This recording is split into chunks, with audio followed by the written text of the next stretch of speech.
Hello bankers, very good evening. स्वागत है आप सभी का हमारे official YouTube channel JIB CIB वाला पर। रात के 8 बज चुके हैं और डेली की तरह हम आपके लिए सीआईबी एग्जाम से संबंधित इंपॉर्टेंट टॉपिक सीरीज लेकर हाजिर हैं।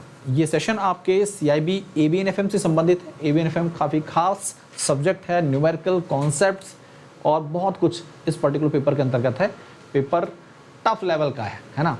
तो इस नज़रिए से आपके कॉन्सेप्ट भी क्लियर होने चाहिए और इसी कारण से हमारी पूरी टीम आपके लिए इंपॉर्टेंट टॉपिक सीरीज अपने प्लेटफॉर्म पे ला रही है। तो आज के दिन हम क्या पढ़ने वाले हैं, देखिए इस समय हम मॉड्यूल सी डिस्कस कर रहे हैं। Module C valuation, mergers, acquisitions. इससे पहले के सेशंस में हमने टाइप्स ऑफ वैल्यूएशन अप्रोचेस के बारे में पढ़ा था, इंटरनेशनल वैल्यूएशन स्टैंडर्ड 105 के बारे में, साथ साथ में डीसीएफ वैल्यूएशन क्या है, उसके अंतर्गत डिविडेंड ग्रोथ मॉडल के बारे में डिस्कशन किया। आज की क्लास में हम पढ़ने जा रहे हैं नॉन डीसीएफ वैल्यूएशंस के बारे में, और जिसके अंतर्गत दो बहुत ही खास वैल्यूएशन मॉडल और वैल्यूएशन मल्टीपल्स मॉडल के बारे में पढ़ेंगे। एक तो आपका जिसे आप बोलते हैं इक्विटी वैल्यूएशन मल्टीपल मॉडल और दूसरा होता है एंटरप्राइज वैल्यूएशन मल्टीपल मॉडल। तो शुरू करते हैं क्लास को। आप सभी का स्वागत है। Module C stock valuation multiple model, P/E ratio आज हमें पढ़ना है। लेक्चर नंबर 3 है मॉड्यूल सी का आपके लिए, और इस समय हम मॉड्यूल सी डिस्कस कर रहे हैं। मॉड्यूल सी की बात करें तो module C valuation, mergers and acquisitions. सबसे पहले आज अगर हम बात करें तो इससे पहले आपने पढ़ा था डीसीएफ वैल्यूएशन, अब हम पढ़ रहे हैं अदर नॉन डीसीएफ वैल्यूएशन। कौन सी मेथड्स होते हैं नॉन डीसीएफ वैल्यूएशन, कौन से मेथड्स हैं जिसकी मदद से हम वैल्यूएशन पता कर सकते हैं, जो पॉपुलर वैल्यूएशन मेथड्स हैं। तो जब भी हम नॉन या फिर other non DCF valuation multiple model की बात करते हैं तो इसके अंतर्गत दो कैटेगरीज आ जाती हैं, और वो दो कैटेगरीज कौन कौन सी हैं, वो है एक, ठीक है, इंपॉर्टेंट की बात करें तो एक होता है इक्विटी वैल्यूएशन मॉडल और एक होता है एंटरप्राइज वैल्यूएशन मॉडल। ठीक है, तो शुरुआत से सारी बातों को वन बाय वन करना हम क्लियर करते हैं। अगर आपसे कोई पूछे वैल्यूएशन मेथड्स के बारे में तो आप बोलेंगे कि हम वैल्यूएशन मेथड्स को दो हिस्सों में बांट देते हैं। एक है डीसीएफ वैल्यूएशन मेथड्स और दूसरा क्या है, नॉन डीसीएफ वैल्यूएशन मेथड। तो देखिए broadly divided into two groups, the DCF methods and non DCF method. पिछले क्लास में आपने डीसीएफ मेथड के बारे में पढ़ा था, आज की क्लास में आप नॉन डीसीएफ मेथड्स के बारे में पढ़ने जा रहे हैं। सबसे पहला काम जो होना चाहिए वो ये होना चाहिए कि आपको इन मेथड्स के नाम पता होने चाहिए। ठीक है, रिलेटिव वैल्यूएशन मॉडल ये नॉन डीसीएफ अप्रोच है। इसके बाद आज जो पढ़ने वाले हैं हम लोग equity valuation multiple model, enterprise valuation multiple models, फिर है आपका बुक वैल्यू अप्रोच और स्टॉक एंड डेट अप्रोच। ठीक है, तो they are total 5 types of non DCF valuation approaches. याद रखिएगा आपकी मैकमिलन जो रेफरेंस बुक है उसमें इन 5 मॉडल के बारे में जानकारी दी गई है। एग्जाम में इसी से आपके एग्जाम में क्वेश्चंस बनते हैं। तो ये 5 नाम याद होने चाहिए, relative valuation, equity valuation multiple model, enterprise valuation multiple model, book value approach and stock and debt approach. ठीक है, 5। अब आगे रिलेटिव वैल्यूएशन मॉडल क्या होता है। देखिए रिलेटिव वैल्यूएशन जो मॉडल है रिलेटिव वैल्यूएशन, इसके अंतर्गत आप समझ रहे होंगे रिलेटिव यानी कि रिलेट करने की बात की जा रही है। यानी कि मान लीजिए कोई कंपनी है ए, ठीक है, और जिस सेक्टर में कंपनी ऑपरेट कर रही है उसी सेक्टर में ऐसे कई कंपनियां हैं, जैसे बी है, सी है। ठीक है, बी जो है इस कंपनी को अभी हाल में ही किसी दूसरी कंपनी ने एक्वायर किया है। तो ये बी जो कंपनी है ये ए जैसी कंपनी है, मतलब ये रिलेट करती हैं आपस में। इनके जिस सेक्टर में ऑपरेट कर रही हैं, इनका बिजनेस जो है, जो ऑपरेटिंग ये प्रोसीजर्स हैं, है ना, ये मार्केट कस्टमर बेस जो है सब कुछ सेम है। तो अभी हाल में बी का एक्विजिशन हुआ है, हाल में ही बी कंपनी को किसी दूसरी कंपनी ने खरीदा है, एक्वायर किया है। किस रेट पर इसे एक्वायर किया गया है, किस तरह से एक्वायर किया गया है, कैसा वैल्यूएशन इसका किया गया है, उसके आधार पर हम ए का वैल्यूएशन पता करते हैं। यानी कि हम क्या कर रहे हैं, बी के साथ ए को रिलेट करके, ठीक है, इसकी वैल्यूएशन का पता कर रहे हैं। तो ये क्या है, रिलेटिव वैल्यूएशन है। तो a relative valuation places an assets worth, किसी भी असेट की worth in comparison to the prices at which other, दूसरी संस्था कंपेरेबल असेट जो है are selling on the market at the moment. तो इस पर्टिकुलर टाइम पर, जिस टाइम पर हम ए की वैल्यूएशन को पता करना चाह रहे हैं, इस टाइम पर अभी हाल में बी को किसी दूसरी कंपनी ने खरीदा है, उसे एक्वायर किया है, तो जिस रेट पर किया गया है और जिस तरीके से किया गया है, जिस प्रकार के वैल्यूएशन के आधार पर किया गया, उसी की मदद से हम ए की वैल्यूएशन का पता करते हैं और this type of valuation is known as relative valuation model. ये तो हो गया रिलेटिव वैल्यूएशन मॉडल। अब थोड़ा सा आगे बढ़ते हैं और हम मल्टीपल्स को कैसे डिटरमाइन कर सकते हैं। तो यहाँ पर बताया गया determining the multiples used in valuation, ठीक है, ऐसे समझिए, determining the multiples used in valuation. Valuations में जो मल्टीपल्स यूज किए जाते हैं जिसकी मदद से हम एक तरह से वैल्यूएशन प्रोसेस को कंप्लीट करते हैं, वैल्यूएशन का पता करते हैं, हम उसे दो कैटेगरी में बांट देते हैं। तो in reality a variety of different value multiples are utilized. They can be organized into the following two major groups. तो बेसिकली दो ग्रुप्स में हम उसे कैटेगराइज करते हैं। एक होता है स्टॉक वैल्यूएशन मल्टीपल्स और एक होता है एंटरप्राइज वैल्यूएशन मल्टीपल्स, ठीक है। हमें क्या पढ़ना है? स्टॉक वैल्यूएशन मल्टीपल पढ़ना है। स्टॉक वैल्यूएशन की जब भी हम बात करेंगे तो किसी भी कंपनी की शेयर की जो प्राइस है, ठीक है जी, उस कंपनी की बुक वैल्यू के आधार पर, उस कंपनी की प्राइस टू सेल के आधार पर, इसके आधार पर हम चीज़ों को पता करने की कोशिश करते हैं। तो जब हम स्टॉक वैल्यूएशन मल्टीपल मॉडल की बात करेंगे तो इसके अंतर्गत जो इंपॉर्टेंट रेशियो सामने आएंगे वो कौन कौन से आएंगे? वो आएंगे P बाई E, वो P बाई B, वो P बाई S। ये रेशियो जो हैं ये स्टॉक वैल्यूएशन से संबंधित है, ठीक है। दूसरा जो है वो है आपका एंटरप्राइज वैल्यूएशन मल्टीपल मॉडल। तो यहाँ पर EV by EBITDA, EV by book value, EV by sale, इस प्रकार के रेशियोज होते हैं।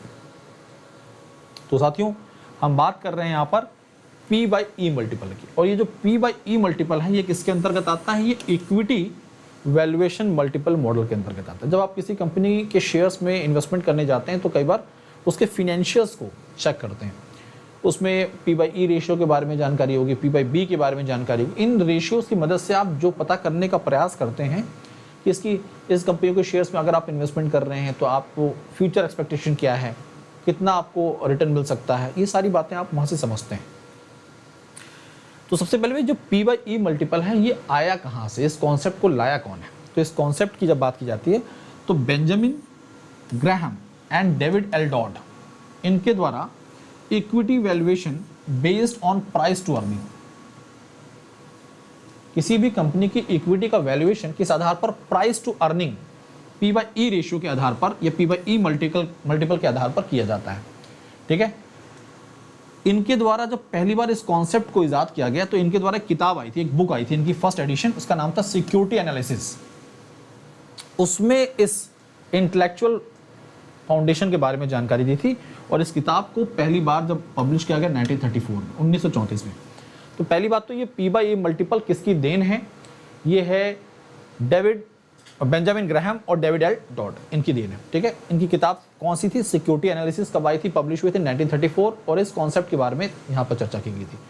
कॉन्सेप्ट वैसे देखा जाए तो पुराना है, लेकिन अभी भी इस कॉन्सेप्ट का इस्तेमाल किया जाता है जब भी हम किसी कंपनी की इक्विटी को, कंपनी की वैल्यूएशन को उसकी इक्विटी के आधार पर, कंपनी की इक्विटी की वैल्यूएशन को पता करने की कोशिश करते हैं, ठीक है। तो यहाँ पर हम इक्विटी वैल्यूएशन मल्टीपल मॉडल के तहत P बाई E मल्टीपल पढ़ने जा रहे हैं, यानी कि प्राइस टू अर्निंग। क्या पढ़ने जा रहे हैं? प्राइस टू अर्निंग मल्टीपल के बारे में जानने जा रहे हैं, जिसे शॉर्ट में P बाई E मल्टीपल के तौर पर भी बोला जाता है, ठीक है। Is a popular valuation statistic. ये क्या? एक पॉपुलर वैल्यूएशन स्टैटिस्टिक है that is typically defined as a follows. यानी कि अगर हम बात करें वैल्यूएशन पता करने के लिए इस स्टैटिस्टिक का बड़े स्तर पर इस्तेमाल किया जाता है। इसे कैसे डिफाइन करेंगे? P बाई E रेशियो को, P बाई E मल्टीपल को हम कैसे डिफाइन करते हैं? सरल सा फॉर्मूला है, याद रखना है। तो मार्केट प्राइस पर शेयर, उस पर्टिकुलर कंपनी की जो शेयर है उसकी मार्केट प्राइस क्या है, साथ साथ में EPS क्या है, अर्निंग पर शेयर। जो भी इक्विटी होल्डर्स हैं उनको पर शेयर क्या अर्न हो रहा है, तो इसे बोलते हैं EPS, अर्निंग पर शेयर, डेनोमिनेटर में है, और न्यूमरेटर में क्या है? मार्केट प्राइस पर शेयर। तो P बाई E मल्टीपल को कैसे डिफाइन करेंगे? It is the ratio of market price पर शेयर टू द अर्निंग पर शेयर, ठीक है। सिंपल सा फॉर्मूला याद रखना, एग्जाम में काफी पूछा जाता है। आगे P बाई E मल्टीपल का फॉर्मूला आपके सामने, मार्केट प्राइस पर share divide by earning per share. The current market price पर शेयर, जो भी पर्टिकुलर कंपनी का करंट मार्केट प्राइस पर शेयर चल रहा है उसको हम न्यूमरेटर में रखते हैं, ठीक है जी, और डेनोमिनेटर में क्या रखेंगे, multiple is earning per share, जो भी ईपीएस है for the previous financial year. अब जो भी पिछले एक वित्तीय वर्ष में जो भी अर्न हुआ है इक्विटी होल्डर्स को, अर्निंग पर शेयर जो भी है उनका, या फिर ठीक है लास्ट 12 महीने की हम बात कर लें, या फिर जो एक्सपेक्टेड ईपीएस हो सकता है, इनमें से कोई भी चीज़ जो दी गई है वो आप यहाँ पर इस्तेमाल करेंगे न्यूमेरिकल के पॉइंट ऑफ व्यू से, ठीक है। तो वो पिछले एक वित्तीय वर्ष का ईपीएस हो सकता है, लास्ट 12 मंथ का हो सकता है, एक्सपेक्टेड ईपीएस हो सकता है फॉर द करंट ईयर, और the expected EPS for the following year. The numerator of this multiple is the current market price पर शेयर, ठीक है, ये क्लियर हो गया। जब भी न्यूमेरिकल गिवन होगा आपको दिया गया होगा, न्यूमेरिकल में सारा डेटा दिया होता है। आगे पी बाई मल्टीपल क्या, मार्केट प्राइस पर शेयर, अर्निंग पर शेयर, फॉर्मूला आपको याद है। Therefore one way to express the price to earning multiple is as, इस तरह से आप प्राइस टू अर्निंग रेशियो को इस तरह से आप मेंशन कर सकते हैं, P not by E one. P not क्या है, ये करंट मार्केट प्राइस पर शेयर है, एंड ई क्या है, ई ये earning per, expected earning per share a year from now, आने वाले वर्ष में, ठीक है। तो पी नॉट है इसलिए करंट का है, और ई वन इसलिए रखा गया क्योंकि एक साल के बाद क्या आपको कंपनी के, आपने जो भी आप इक्विटी होल्डर हैं, आपको क्या रिसीव हो रहा है, अर्निंग पर शेयर क्या मिल रहा है। अब इस पी बाई ई मल्टीपल के फॉर्मूले को जब हम एक्सप्रेस करते हैं तो कुछ इस प्रकार से रखते हैं, ये याद रखना पड़ेगा आपको, ठीक है। अब आप बोलेंगे सर इसको पूरा एक्सप्रेशन डिटेल में बताइए, तो वो उसकी ज़रूरत नहीं है, वो आपके मैकमिलन की किताब में भी नहीं दिया गया, केवल फॉर्मूला दिया गया है, मतलब समझना ज़रूरी है, फॉर्मूले को याद रखना है, न्यूमेरिकल को अटेम्प्ट करना सीखना है। तो P not by E one क्या है, 1 minus B divide by R minus return on equity. R O क्या है, रिटर्न ऑन इक्विटी, और बी क्या है, प्लॉ बैक रेशियो या रिटेंशन रेशियो। आर क्या है, एक्सपेक्टेड रिटर्न, जो भी इन्वेस्टर जैसे मैं इन्वेस्टर हूँ, कंपनी के शेयर मैंने खरीद रखे हैं, तो मैं क्या एक्सपेक्ट करता हूँ, मुझे क्या रिटर्न मिलेगा। और 1 माइनस बी क्या है, ये dividend pay out ratio, dividend pay out ratio, equity holders को जिस तरह से डिविडेंड रिसीव हो रहा है उसके रेशियो की बात की जा रही है। तो 1 माइनस बी क्या है, 1 minus B is the dividend pay out ratio, R is the cost of equity, R O E return on equity क्या है, is the return on equity, and B is the plow back ratio. तो सारी values क्या है बता दी गई। अब यहाँ पर एक टर्म जो है रिटर्न ऑन इक्विटी, ये खास है। रिटर्न ऑन इक्विटी एक मैट्रिक है जिसका इस्तेमाल हम किसी भी कंपनी की प्रॉफिटेबिलिटी को पता करने के लिए यूज करते हैं, आरओई। अब ये होता क्या है इसे समझ लेते हैं एक बार। तो व्हाट इज प्रॉफिटेबिलिटी,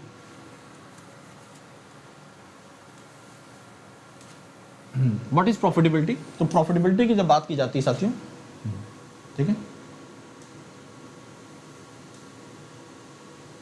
प्रॉफिटेबिलिटी की जब बात की जाती है तो profitability metric use to determine the scope of companies profit. किसी भी कंपनी के प्रॉफिट अर्न करने की जो एबिलिटी है उसको हम प्रॉफिटेबिलिटी बोलते हैं, ठीक है। About the size of the business, उसके स्कोप, उसके बिजनेस के साइज को इससे हम मापते हैं। जो ट्रेडिशनल तरीके हैं प्रॉफिटेबिलिटी पता करने के, वो है return on asset and return on equity. जब पी बाई ई पढ़ते हैं हम लोग, तो पी बाई ई इसको जब पढ़ते हैं तो इसका जो फॉर्मूला है वो क्या है, 1 minus B R minus return on equity multiply by B, ये फॉर्मूला है। तो ठीक है, ये तो पता चल गया कि आरओई रिटर्न ऑन इक्विटी का इस्तेमाल हो रहा है इसमें। अब रिटर्न ऑन इक्विटी, मान लीजिए आपके एग्जाम में न्यूमेरिकल में आरओई डायरेक्टली नहीं दिया गया है, आपको किसी बैंक के बारे में जानकारी दी गई है और उसका रिटर्न ऑन असेट दिया गया है और लेवरेज रेशियो दे दिया गया है, और आपसे बोला जा रहा है कि आप पी बाई ई कैलकुलेट करिए। तो पहली चीज़ तो आप पी बाई ई तब कैलकुलेट कर पाएंगे जब आपके पास रिटर्न ऑन इक्विटी के डेटा हो। तो आप रिटर्न ऑन असेट गिवन है, लेवरेज रेशियो गिवन है, इनको मल्टीप्लाई करके आरओई कैलकुलेट करेंगे, और फिर इस फॉर्मूले में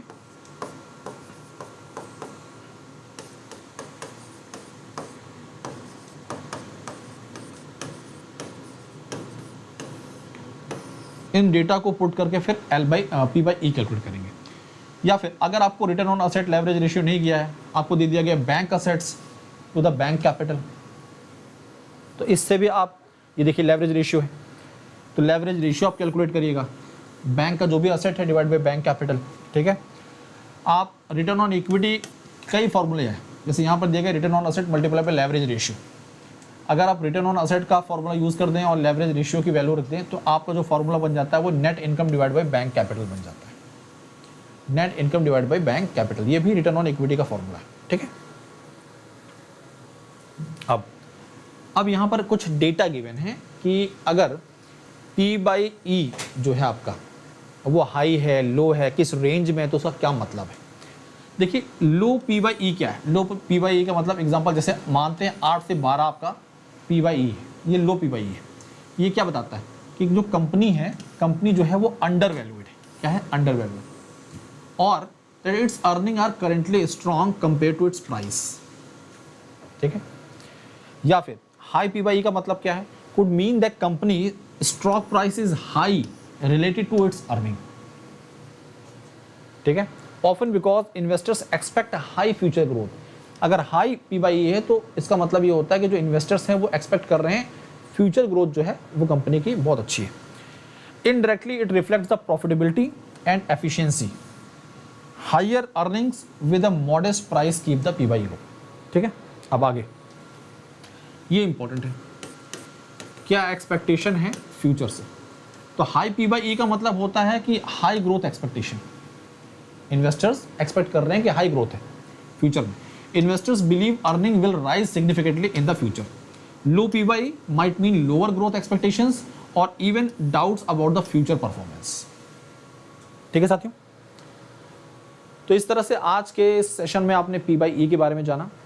अब बात करते हैं CIB एग्जाम के वन स्टॉप सॉल्यूशन की। CIB एग्जाम GIB एग्जाम से टफ माने जाते हैं, पेपर की संख्या भी ज़्यादा है, 5 पेपर हैं, 4 मेन पेपर है, एक इलेक्टिव पेपर है, और सिलेबस भी वास्ट है और लेवल भी टफ है।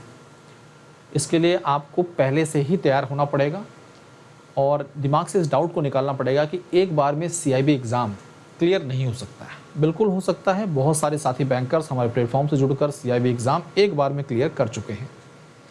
ये जो आपका अभी जून मंथ में हुआ है पेपर, उसमें आप भी कर सकते हैं। बस अभी से करंट से आपको प्रिपरेशन शुरू करनी पड़ेगी। हम बात कर रहे हैं यहाँ पर CIB महापैक की। CIB महापैक खास इसलिए है क्योंकि 4 के 4 मेन पेपर और प्लस इलेक्टिव पेपर, ये सारे इन सभी का आपको कॉम्बिनेशन मिल जाता है महापैक के तहत। 15 प्लस बैचेस का एक्सेस मिल जाता है महापैक के तहत।